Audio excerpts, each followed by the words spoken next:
السلام عليكم ورحمة الله. وصفتنا لليوم مرة فخمة ومناسبة جدا للعزائم الصيادية الحضرمية بطريقة مميزة. بسويها معاكم بطريقة سهلة وسريعة. الأرز نثري والطعم مرة رهيب، جربوها مرة بتعجبكم. ولمعرفة الطريقة يلا نبدأ بطريقة التحضير.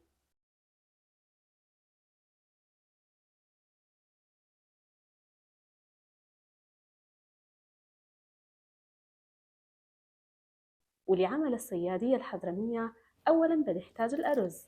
هنا أنا نقعت 3 أكواب أرز بسمتي طويل الحبة، وبعد مرور ساعة من تنقيع الأرز بماء ساخن بنشيل ماء التنقيع وبنحط الأرز على المصفاة حتى ينشف من الماء تماماً. بالحركة بتخلي الأرز نثري وما بيتكسر وبتصير حباته طويلة.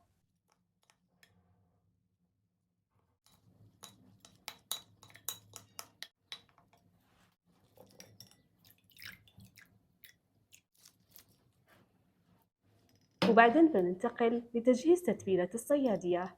بنحتاج 2 ملاعق كبيرة كزبرة حب ورأس ثوم كامل و2 فلفل أخضر حار. بننزع البذور من الفلفل الأخضر الحار حتى ما تصير التتبيلة حارة. إذا تحبوا التتبيلة حارة لا تشيلوا البذور. وبنحتاج كمان من 6 إلى 8 حبات هيل بنطحنهم تمام.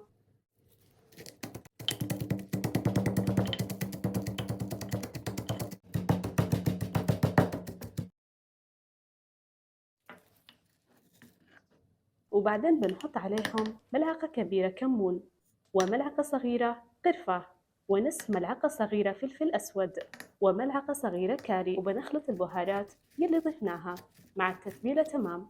وكذا صارت تتبيلة الصيادية جاهزة. بنحطها جانبا لوقت الاستخدام. وبعدين بننتقل لتجهيز صلصة الفلفل الأحمر العدني.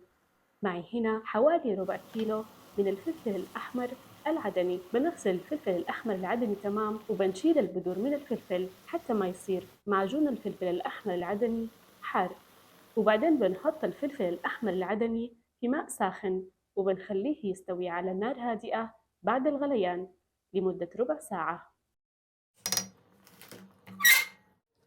وبعد الاستواء بنحط الفلفل الأحمر العدني في الخلاط مع شوية ماء و2 فصوص ثوم وبنخلط تمام حتى نحصل على معجون الفلفل الأحمر العدني.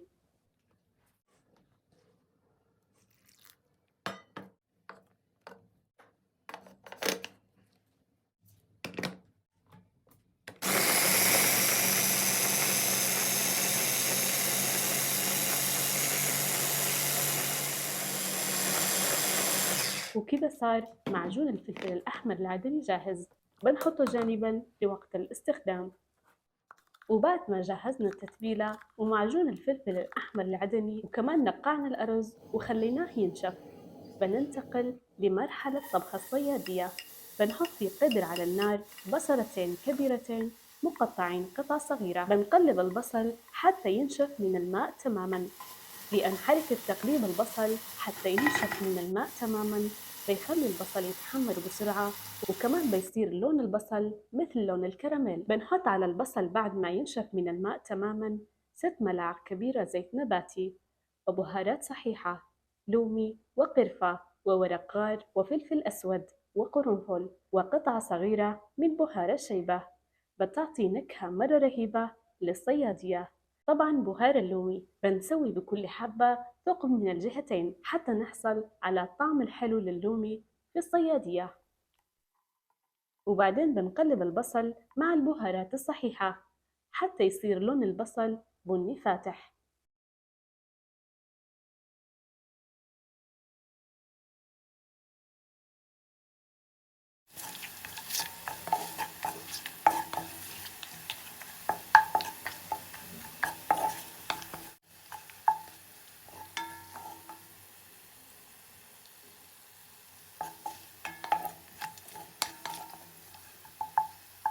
وبعدين بنحط التتبيلة يلي جهزناها سابقا وبنقلب شوية حتى تفوح رائحة الثوم والبهارات.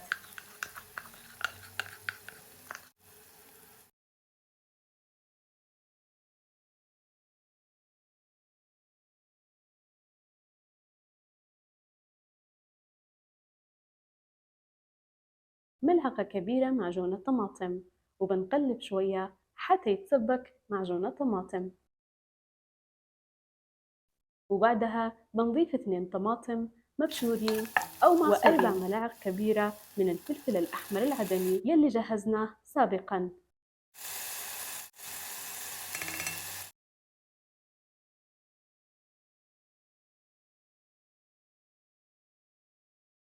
وهنا أنا سويت في الخلاط يلي خلطت فيه الفلفل الأحمر العدني شوية ماء وحطيته على التكشينة وخلطت تمام، وبعدين بنقلب تمام حتى تتسبك التكشينة. ما شاء الله، رائحة التكشينة مرة رهيبة.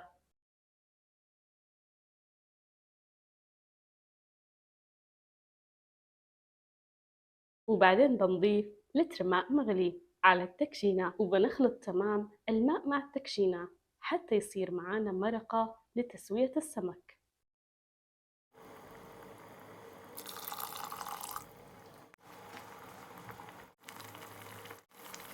بنضيف على المرقة ملعقة كبيرة ملح وربع ملعقة صغيرة جوز الطيب وبنخلط تمام، وبعدين بنحط على المرقة السمك. معي هنا 1.5 كيلو سمك التونة الثمد. بنحط السمك على المرقة وبنخليه يستوي لمدة ربع ساعة على نار هادئة.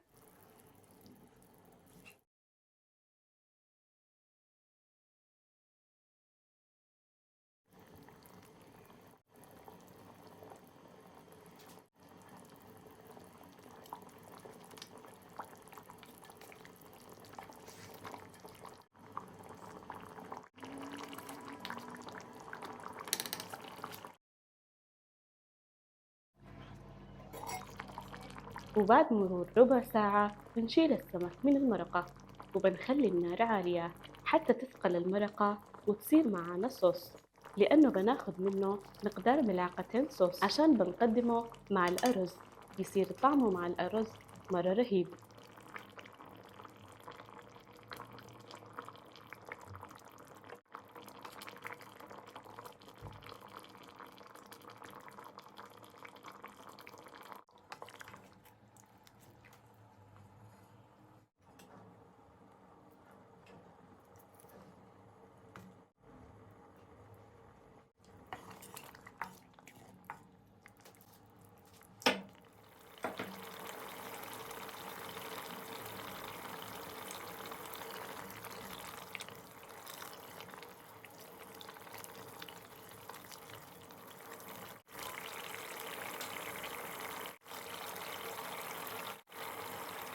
وبعد ما نشيل مقدار ملعقتين غرف بنحط ماء مغلي حوالي نصف لتر وبنخلط تمام لما توصل المرقة لدرجة الغليان.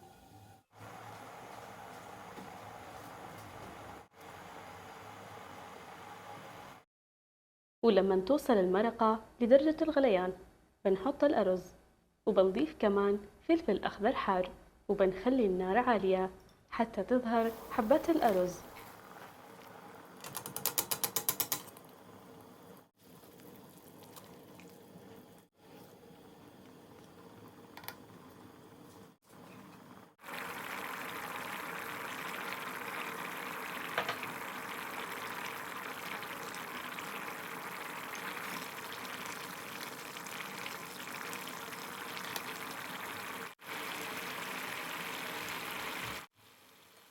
وبعدين بننقص النار وبنخليها هادئة جدا لمدة 10 دقائق.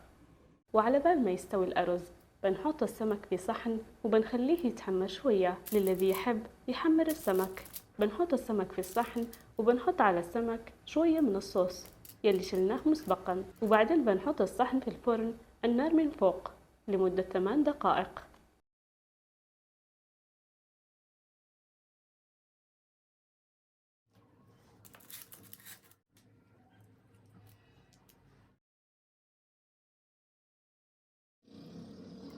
وبعد استواء الأرز وتحمير السمك صارت أحلى صيادية سمك حضرمية جاهزة. الأرز نثري والطعم مرة رهيب. بنصب الأرز في صحن التقديم وبنرص السمك على الأرز، والتزيين على حسب الرغبة. أتمنى تجربوا الصيادية الحضرمية بهذه الطريقة، مرة رهيبة ومشرفة جدا للعزائم.